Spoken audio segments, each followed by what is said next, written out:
चलो अब कुछ क्वेश्चंस कर लेते हैं हम यूक्लिड डिवीजन लेवल पे। एक question, show that n square minus 1 is divisible by 8 if n is an odd positive integer। ठीक है, हमें ये बोला गया कि प्रूफ करो कि n स्क्वायर माइनस 1 हमेशा 8 से डिविजिबल होगा जहां n क्या है, ऑड पॉजिटिव इंटीजर्स है। ऑड पॉजिटिव इंटीजर्स कहने का मतलब कि अब हम n की वैल्यू हम अपने मन से कुछ सपोज इमेजिन कर लिए। अब n क्या है, n तो ऑड पॉजिटिव इंटीजर्स है ना। सिर्फ हम दुनिया के सारे नंबर्स को अगर सपोज करो, यूक्लिड डिवीजन लेमा क्या था, a is equals to b q plus r, a is equal to b q plus r था यूक्लिड डिवीजन लेमा।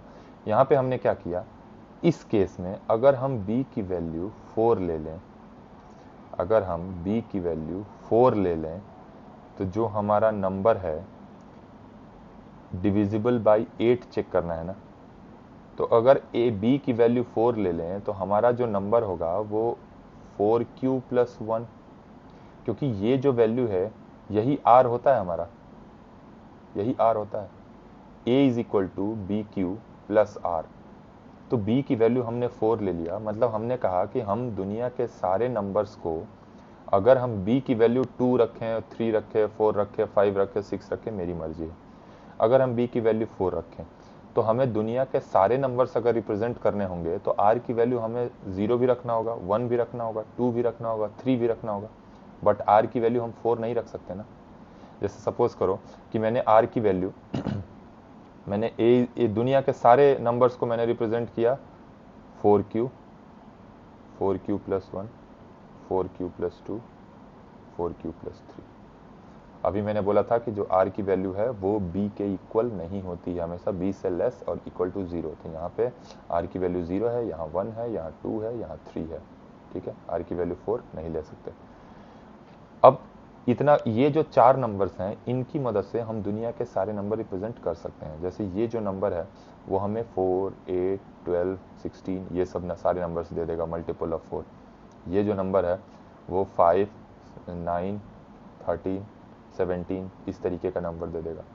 ये जो नंबर्स है वो 6, 10, 14, 18 इस तरीके का नंबर दे देगा। ये जो नंबर है वो 7, 11, 15, 19 ये नंबर दे देगा। तो जब इन चारों को कंबाइन करोगे तो हमें दुनिया के सारे नंबर्स मिल जाएंगे।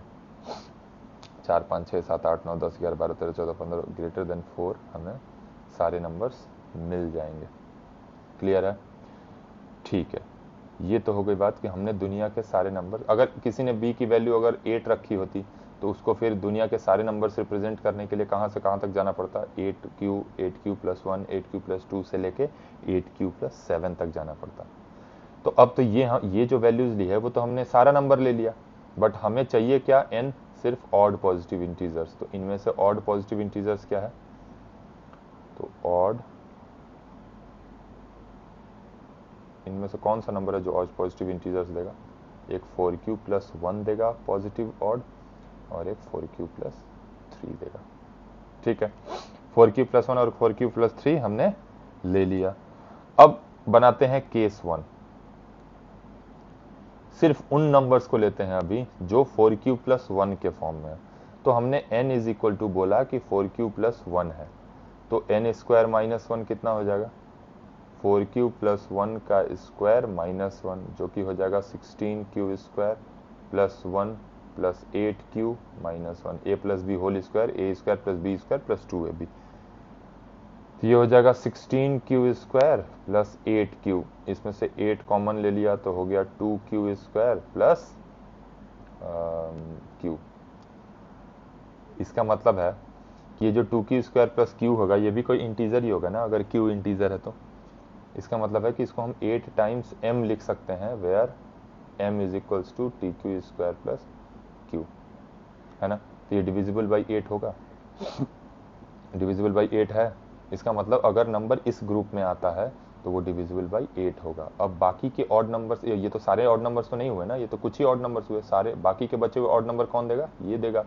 तो इसको भी प्रूफ करना पड़ेगा कि ये भी डिविजिबल बाई 8 है। तो केस 2 हमने क्या लिया,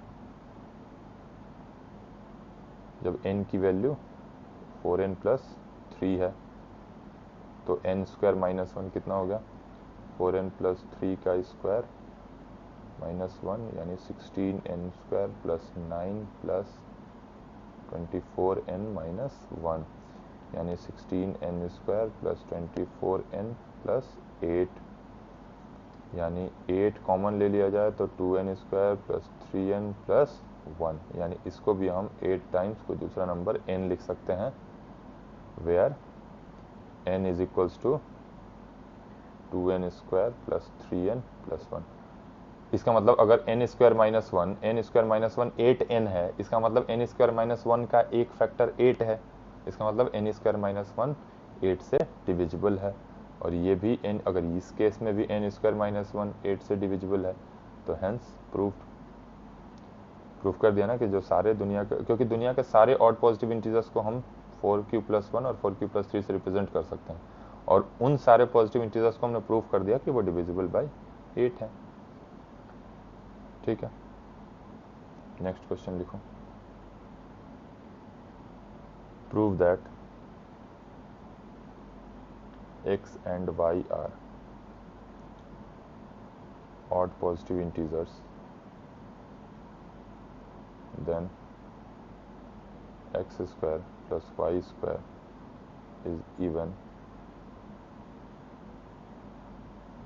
but and नहीं but even but not divisible by 4। कह रहा है कि अगर x और y कोई भी ऑड पॉजिटिव इंटीजर्स हैं, कोई भी ऑड पॉजिटिव इंटीजर्स हैं, तो ऑड पॉजिटिव इंटीजर है तो x को हमने लिख दिया 2m प्लस 1। अब y कोई दूसरा ऑड पॉजिटिव इंटीजर्स है तो y को लिख दिया हमने 2n प्लस 1।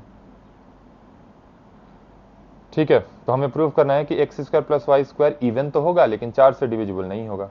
तो x square plus y square prove करना है तो हमने 2m प्लस 1, क्योंकि दुनिया के सारे ऑड नंबर को 2m प्लस 1 से रिप्रेजेंट कर सकते हैं ना। अब दोनों अलग अलग नंबर हैं x और y, तो एक को 2m प्लस 1 लिया, दूसरे को 2n प्लस 1 ले, क्योंकि अगर दोनों को 2m प्लस 1 ले लेते इसका मतलब हमने दोनों सेम ऑड नंबर लिया है, 3 3 5 5 7 7 ऐसे नहीं। x एंड y दो ऑड इंटीजर्स हैं तो अलग अलग भी तो हो सकते हैं, तो हमने सेफ साइड के लिए अलग अलग लिया। तो 2m प्लस 1 2n प्लस 1 का होल स्क्वायर किया, a square plus b square plus 4m plus a square plus b square plus 4n 4 times m square plus n square plus 4 times m plus n plus 1 plus 1 2। इसका मतलब है कि 2 तो common आ रहा है इसमें से, 2 कॉमन लोगे तो 2 times m square plus n square plus 2 times m plus n plus 1 तो आ रहा है। इसका मतलब, कहने का मतलब कि जो x square plus y square है इसमें से 2 कॉमन आ जा रहा है, मतलब इसका एक फैक्टर 2 है बट इसमें से 4 कॉमन नहीं आ रहा है। इसका मतलब x square plus y square even तो है क्योंकि 2 कॉमन आ रहा है, लेकिन not divisible by, divisible by 4 कब कहते हैं, जब उससे हम 4 बाहर ले पाते, 4 बाहर ले लेते तो हम बोलते हैं कि दिस इज डिविजिबल बाय 4। ठीक है, एक और क्वेश्चन लिखो, ये बोर्ड में आया हुआ क्वेश्चन है। Show that square of any positive integer is of the form 3q या 3q प्लस 1 और 3q प्लस 2। कह रहा है कि प्रूफ करो कि कोई भी पॉजिटिव इंटीजर, कोई भी 2 3 4 5 6 7 8 कोई भी, उनका स्क्वायर जो होगा वो हमेशा 3q या 3q प्लस 1 या 3q प्लस 2 के फॉर्म में होगा। ठीक है, ये क्वेश्चन आया भी हुआ है, CBSE 2008 में आया हुआ क्वेश्चन। चलो सॉल्व करते हैं। जिनको खुद से प्रैक्टिस करना है वो जब मैं क्वेश्चन लिखता हूँ वहाँ पे वीडियो पॉज कर ले और खुद से कोशिश कर लें कि कैसे हुआ, फिर उसको बाद में देख ले कि कैसे हो रहा है। Show that the square of any positive integer is of the form 3q 3q plus 1 और 3q plus 2। 3q 3q plus 1 और 3q प्लस 2 के फॉर्म में हमें प्रूव करना है कि कोई भी पॉजिटिव इंटीजर होगा। अब जिससे रिलेट करना होता है ना, हम b की वैल्यू वही लेते हैं। जैसे यहां पे हमें क्या था कि 8 से डिविजिबल बाई प्रूफ करना था और n का स्क्वायर था, तो हमने सेफ साइड n को 4, b को 4 लिया ताकि जब उसका स्क्वायर करें तो 8 के आसपास आए। यहां हमारे चर्चा किससे हो रहा है क्वेश्चन में, 3 के से रिलेशन में है। ये कुछ 3 हो जाए, कुछ 3q हो जाए, कुछ 3q + 1 हो जाए, कुछ 3q + 2 हो जाए, इस तरीके से। तो हम क्या ले लेंगे इस केस में b की वैल्यू, क्योंकि हम इंडिपेंडेंट है b की वैल्यू कुछ भी लेने के लिए, ठीक है। तो हम b की वैल्यू 3 ले लेते हैं। अगर b की वैल्यू मैंने 3 ले लिया तो सारे इंटीजर्स को कैसे रिप्रेजेंट कर सकते हैं हम, 3m से रिप्रेजेंट कर सकते हैं, 3m + 1 से रिप्रेजेंट कर सकते हैं और 3m + 2 से रिप्रेजेंट कर सकते हैं। अब तुम कहोगे कि सर q क्यों नहीं लिया, क्योंकि bq + r होता है। q इसलिए नहीं लिया क्योंकि क्वेश्चन में q ऑलरेडी यूज्ड है, तो हमने q नहीं लिया, हमने m ले लिया। तो 3m, 3m + 1, 3m + 2, मतलब दुनिया के सारे पॉजिटिव इंटीजर्स को हम इससे रिप्रेजेंट कर सकते हैं। अब हमें प्रूफ करना है कि इनका स्क्वायर जो होगा वो या तो इस फॉर्म में होगा या इस फॉर्म में, मतलब या तो इस फॉर्म में होगा या इस फॉर्म में होगा या इस फॉर्म में होगा, ठीक है। तो केस 1 लेके चलते हैं। यहां से हमने केस 1 लिया कि अगर हमारा जो नंबर है वो सिर्फ 3m है, तो a² कितना हो जाएगा, 9m² हो जाएगा। 9m² को हम क्या लिख सकते हैं, 3 × 3m² लिख सकते हैं। ये 3m² जो है ये कोई ना कोई इंटीजर ही होगा, है ना। इसका मतलब ये कुछ 3 टाइम्स कोई भी इंटीजर ले लिया q, वेयर q = 3m², ठीक है। तो यही कह रहा था ना कि इन तीनों में से किसी एक के फॉर्म में आना चाहिए। तो हमने जब किया तो मेरा तो इस फॉर्म में आ गया, तो लिख दिया कि 3 टाइम्स समथिंग, वो भी तो 3 टाइम्स q का कोई डेफिनेशन थोड़ी ना है, वो तो 3 टाइम्स कह रहा है कि sorry, in the form 3q मतलब कि 3 टाइम्स समथिंग। केस 2 लो, केस 2 लिया कि जब हमारा a का वैल्यू 3m + 1 है, तो a² किया तो कितना हो जाएगा, 3m + 1 का square, that is 9m² + 1 + 6m, कितना हो गया ये, ठीक है। इसमें से भी अगर 3 कॉमन लूँ तो 3m² + 2m + 1 बचेगा, यानी ये ध्यान से देखो तो ये भी 3q + 1 के फॉर्म में आ गया, वेयर q = कोई भी इंटीजर, इस केस में 3m² + 2m है ना। तो इन्हीं तीनों में से कोई एक फॉर्म आया है, ये वाला फॉर्म आ गया है, ठीक है। केस 3 लो, जब a की वैल्यू 3m + 2 है तो a² कितना हो जाएगा, 9m² + 4 + 12m। कुछ गड़बड़ हो गया, 3m + 2 ले लिया तो ये हो गया तुम्हारा 9m² + 12m + 4। इसको मैं ऐसे लिख सकता हूँ 9m² + 12m + 3 + 1, 3 कॉमन ले लो, 3m² + 4m + 1 और लास्ट में +1 बचेगा। हमने सिर्फ इतने पार्ट से 3 कॉमन लिया है, इतने पार्ट से 3 कॉमन लिया, ठीक है। ये वाला जो 1 है वो बच गया है लास्ट में यहाँ पे, इसका मतलब ये जो है वो 3q